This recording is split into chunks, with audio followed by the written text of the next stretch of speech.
You're working on building trust with investors, which is one of the most crucial parts. Trust comes with credibility. Lionshare Bookkeeping believes the key to generating wealth is understanding where it comes from and where it needs to go. They provide bookkeeping and financial coaching exclusively to real estate investors, focusing on cash flow, strategy, and action. Go to lionsharebookkeeping.com/apartments to connect with them now. Getting started in this business is not easy.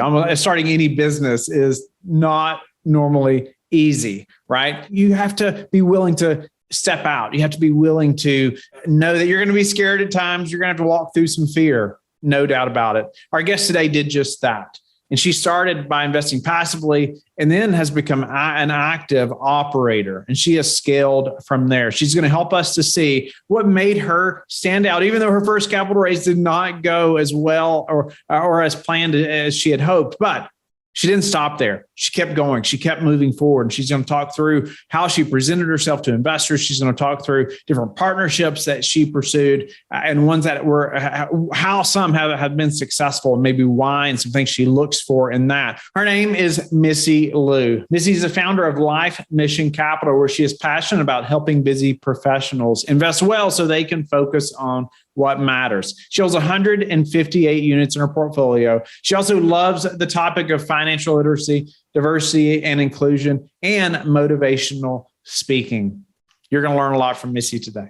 Micy, welcome to the show. Honored to have you on. I know you and I have connected numerous times over the last couple of years, and it's been incredible to see your growth and success. And I'm looking forward to hearing some more details of how you've done this. And so the listeners can benefit as well. Give us a little more about who you are, maybe how you even came to the States and some of that story, because I know people are going to relate to you. Yeah, thank you, Whitney. So excited to be here, not just because of your expertise in the space, but also how you always took care of people that's in your network, including sending me books and things like that. That's really great for spiritual growth. So I'm pumped to be here. A little about me. I'm originally from China. I came to the US at 16 years old as an exchange student, looking for a different path than just studying 12, 13 hours a day in China, getting to schools and jobs. It's a very different environment. I wanted to look for the freedom, whether it's work freedom, financial freedom, and how that started got me into different career paths, whether it's in sales or supply chain or IT or data. And eventually, when it comes to 2019, I moved back to where I live now, which is Northwest Arkansas. That's where I saw houses were cheaper, so I started house hacking, and that turned into additional personal investments, which did not work out the best in some cases because I had to manage tenants and toilets. So I learned about syndications and started passively investing and started actively investing last year as well. Nice. You mentioned you started passively investing. Why real estate? Why passively investing? What was your goal there behind investing passively first, or were you planning to go or to be active eventually as well? The end goal for me was to have enough passive income so I could pursue other things along the way. It's not to say you have to wait until you get to certain places to do certain things, but you can certainly feel a lot more flexible in doing them. That would be spending time with my family in different parts of the world. And I haven't seen my family for 3 years due to COVID. And also, even before that, traveling was always difficult, have to count vacation days and travel time. So that's one selfish reason. And the second part is I'm just so empowered to talk more people about investing or financial freedom or the mentality behind investing and time freedom. And it doesn't even have to be real estate, and empowered to help people understand all those, starting with kids, with junior achievement. I want to be able to give more back. And one great way to do that is to, like in the airplane, put on the oxygen mask on yourself first, making sure you're really in a position to continue to give abundantly and continuously as well. So those are the two reasons. And I know that I needed to go active in order to have the momentum I needed, because with the income I was making, it would be hard to have financial freedom on that income unless I work another 10, 15 years. And I just didn't want to do that. And I always had the entrepreneurship spirit in me. And I remember writing things down on paper when I was 16. I would have had a company by now. Of course, when you're young, you write down goals that may not be realistic, but it would feel like a missing mark in my heart if I never gave it a try. So I always had a plan to go active when I realized there was a gap there for me. But the plan is always to go more passive after going active as well. I know a lot of people in the space want that. So because money at the end of the day is just a tool, right? It gives us the lifestyle, gives us the ability to achieve our goals, take care of families, and give back abundantly as well. Speak to your process from going, from passive to active, educating yourself. What did that look like? Overcoming probably many obstacles, right? How did you surround yourself with the right people, or just what were some of the steps that you took to scale, right? Or let's move into going active. So I started learning about real estate syndications in March 2021, which is last year, when my friend told me about it. And she introduced me to it. And we went to a conference in Dallas. And I was pitched, of course, a $34,000 program to get to my passive investment goals faster, and also active investment goals faster. I could have made an investment, but I was really feeling I was being pressured. So I didn't do that. So I took the time and went into a lot of free resources available online, like the GOB network. And then also one of my mentors, David Moreau, he had his courses. He's a CCIM. He had his courses on finding deals and things like that. So I went into it and learned about it from his courses. One of the things I loved about it was also the underwriting piece, because I have a data analytics background. So it was really important for me. The numbers added up. That's one of the main reasons I loved real estate, because the numbers adds up to me and for me as well. So that's kind of the education experiences. And then I just ended up talking to people and trying to figure out my superpower, like what a lot of people would say. And because I always loved motivational speaking, sales, connecting with people one-on-one and meeting people where they're at, capital raising was a natural fit, but I didn't decide on that right away. So I probably talked to about 200 to 300 active investors. And the reason I know that is because my first raise was pretty bad, that most of the people I emailed to, they were all active investors, that they're not in a position or don't want to invest passively right now. And also it was my first deal. So I talked to a lot of people trying to figure out how they made their decision, where they're at. And that's kind of how it helped me to continue to focus on investor relations, equity partners in a lot of the syndication opportunities that I'm working on right now. So your first raise didn't go as hoped or expected, huh? Yes. Yeah, I find that's common, right? We often think we can raise more than what we actually will on our first deal, and there's many reasons behind that. But why don't you speak to getting past that, or what you learned from that, and how what's changed since then in helping you to be able to raise money? Yeah, I would say there are three things I learned. One is you do have to pick up the phone and call people. At the time of my first raise, I had a list of 300 to 400 people, and majority of them, they're active investors. And I was just waiting for people to click on the link. I was checking out who clicked on the link, but eventually I started calling people, and that helped. The second thing is, it reminds me when I was studying, you don't study right before the test, you study way before the test. So when the test comes, you can relax and prepare your mentality and mindset for the test. So same thing, when you're raising, other work actually occurred before the raise. You're working on building trust with investors, which is one of the most crucial part. Trust comes with credibility, nurturing that relationship. So really think about it from a customer journey, customer funnel standpoint. How are they coming in? What kind of awareness level do they have about real estate syndication and solving their pain points, enriching the lifestyle and the goals that they want? And really customize your materials according to that. And when you have conversations, talk to them based on where they're at in the awareness level, and try to move them along the awareness level and building a trust along the path. And the third thing I would say is there's no one size fits all investment opportunity, even if you just target like one specific type of customers. There's always going to be some other long tail distribution. So it's important to have a different flavor of investment and continue to have the pipeline built. Just imagine yourself as a passive investor. You don't want to be learning about the opportunity, but then it comes like once or twice a year. And then you get to it or you miss the boat. So those are the three things I learned most about capitalism from the first filling experience to now, like it's getting a lot better. And I feel like there's a system and process I'm slowly developing as well. Going a little deeper about like what made you stand out then though, why would a passive investor have chosen you over somebody else, at this time when you're scaling your investor base and those things? I didn't realize this until later on, but there is when it comes to selling services, which is in basically what we're doing, right? Like investment services, we have to figure out how to make us unique. So you have starting with commodities, it's just investment instrument, and then it becomes real estate syndications, which has its benefits to it, taxes and scalability. And then it comes to the exact investment strategies my company have, and it comes to me, how I'm presenting the company. So there's all those levels. So think about how I was being able to make myself stand out through that. From an investment strategy approach, I figured out that I really didn't want to just raise for multifamily, and I really didn't just want to raise for one sponsor. And I really don't want my investors to just put all their money with one sponsor either. Like diversification is important for my investors, especially when I work with accredited investors or even higher. Capital preservation is a key for them. So understanding how I'm creating that unique blend of different asset classes and different sponsors, and how I will be able to do due diligence for them using my data analytics skills. What is my overall process and system, walking them through that. So that was number one. The second thing is just being who I am, being authentic and telling them where I'm from and what I'm trying to achieve, how I want them to be part of the journey, how I always put them first. So being able to walk them through that really developed branding for me.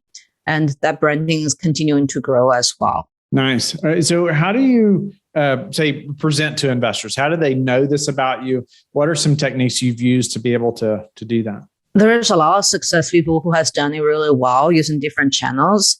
For me, one of the things, there's a few things I do. One is presenting in clubs or groups that has already this taste, this interest. And the second thing is social media, just because people are on social media and just seeing your face, it doesn't even have to be a positive message, but seeing your face, familiarity generates trust. Knowing that you're there, like you started a year ago, this year you're there, you know, most of the small business fail, but you're still there, you're still making it, killing it, and continue to move forward and provide value. So those are the things I focus a lot more on. And those are kind of the outside, right? Like different outside system that I don't have controls in, and then how to bring them into my system, get them to follow me, like and comment, and also in my email list as well. Email list, you know, I can communicate a lot more as well about our offerings and how we can help them understand, how we can help them reach their goals. How have you looked at, say, partnerships to help you to scale? Yeah.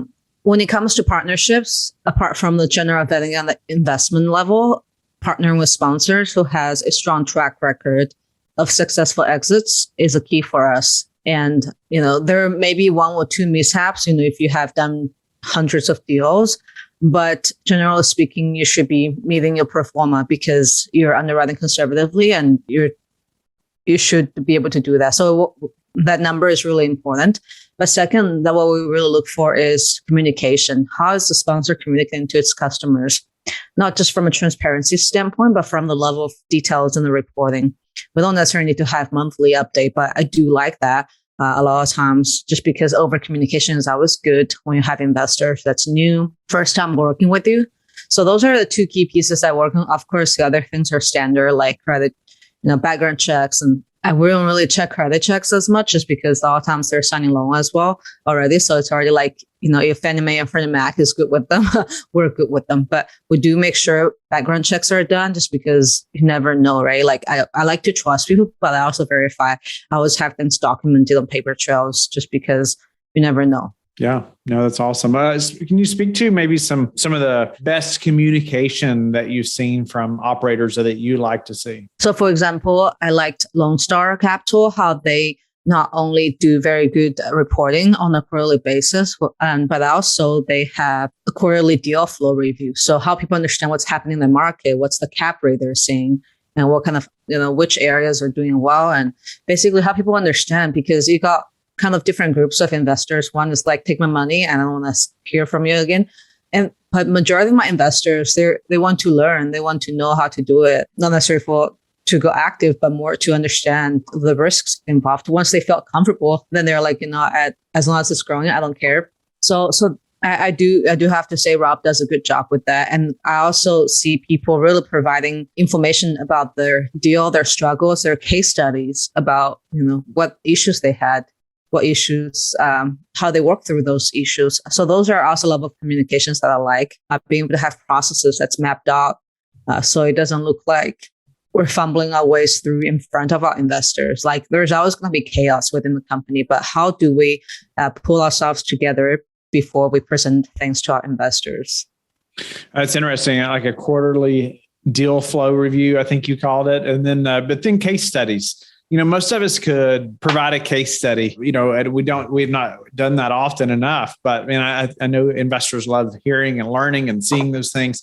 But I think it says a lot too, just about being transparent and showing that, hey, we're not all perfect, right? But man, we are pushing, to fix any issues as quickly as possible. We're learning, we're growing, all those things. And then you mentioned like just having these processes mapped out. What about on the team front? What is, how has your team grown and what does that look like? Yeah. So in Life Mission Capital today, didn't mention that in my company today, it's really just me in terms of ownership along with my husband. I'm more the face of the company. And I have 3 remote associates focusing mostly on the marketing, admin, those aspects in terms of initial customer interactions. And then I deal with a lot of the phone calls and talking to investors, help them understand deal level specific questions as well. And so because I also have another job, as I mentioned to you earlier, so it's really important that I started empowering a team that can act on their own with some of my guidance. And the second thing is partnership that I listed on my company. For example, my advisor, David Morris, CIEM, someone who I know is very knowledgeable and also just always speaks the truth about, I like this opportunity. I don't like this opportunity. This is what we're seeing in the market. Just be careful. And this is what we're seeing in the specific market. And then I also work with another consultant-based underwriter that he underwrites for a $36 billion company. I use him on a consulting basis to help me feel more confident in some of the numbers that I'm underwriting, I'm seeing from other people's deals. And lastly is partnerships with other companies like me who are more on the raising side, how we partner together and be able to provide a larger check to our sponsors and be able to give and negotiate a better, if not the same, offering to our investors. So those are different levels of partnership. Yeah, no, and a lot of different levels of team members, right? Yes, it's incredible, and to think about how much further we can go, and we're willing to operate as a team and with others. Micy, what would you do different now? Or if you're looking back, knowing what you know now, what would you do different, or what do you wish you had known a year or 2 years ago? Before starting. Yeah, I would say understand the numbers as early as you can. I felt it was good that I talked to 200-300 active investors, but really the conversation ended up being the same about 100 into them. It's like, especially if you're dealing with people who are in similar levels, or just maybe 1 or 2 steps ahead of you. So I think being able to recognize the trend as early as possible, knowing where to spend time to dive into the deals a lot more and start working with 1 or 2 trusted partners on the sponsor side to really get into the underwriting, the asset management a lot earlier. Even though I only took 6 months because I started in March and November, I started commit to an LP deal. And then December, we closed on a GP deal. And then, I kind of had 6 months of trying to figure out the best way to do things before I really launch things again. But so I would say, recognize the pattern earlier. If you're doing the same thing over and over again, you're not getting anywhere. Just stop and rethink. And the second thing is start looking out for partnerships earlier, but really knowing your strength and who you can partner. The thing is, we always talk about, here's my values and here's your values. On paper, a lot of times it can look the same, but until you actually try with someone, you don't know. So until you lock it up in the permanent branding related partnerships, meaning everyone sees you together on every platform, or even locking in a contract to start working with that person together, having a smaller group of masterminds doing similar things as you meet on a maybe twice a month or weekly basis, just to touch base what's going on, how we can work together. Then you start seeing, is that a person I really want to partner with? So that's important for me because I want to work with people that have long-term potential to do more opportunities and partnerships together. What's your best source for meeting new investors right now? I would say LinkedIn, just because LinkedIn has professionals there, whether it's people who are just starting, thinking about investing, who's been investing for a long time. But I know that people have different platforms there that they are looking at whether it's Facebook or Instagram, people a lot of times have great success with those. But I like LinkedIn because I can see, the type of interest that person has. Literally, LinkedIn maps out like what nonprofit they're passionate about, if that connect with them on that level, and how many years they've been working, because a lot of times when people are just starting out, they don't have the bandwidth to invest, right? Talking with someone who wants to invest $50,000, but they're just starting out in their career, and that's difficult on both sides.